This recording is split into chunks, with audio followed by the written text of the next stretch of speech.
मैं 1 से 5 तक की गिनती की गतिविधि कराने जा रही हूँ, जो कि घटाव की अवधारणा बताएगा। ठीक है? जैसे बता रही हूँ वैसे करना। 5 छोटी चिड़िया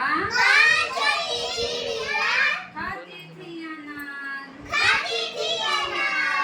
5 छोटी चिड़िया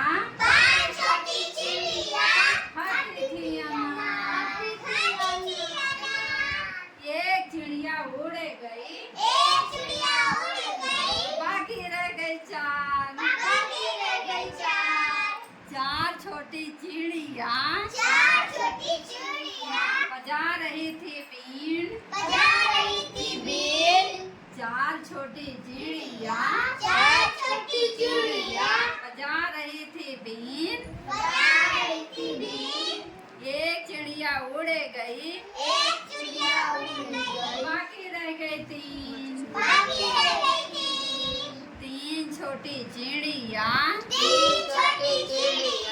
देख रही थी मुझको। 3 छोटी चिड़िया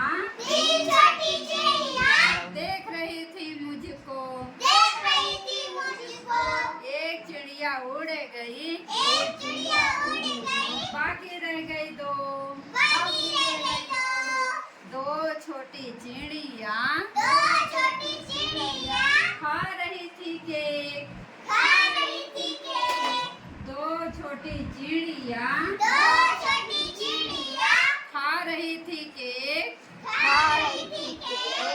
एक चिड़िया उड़ गई, बाकी रह गया 1।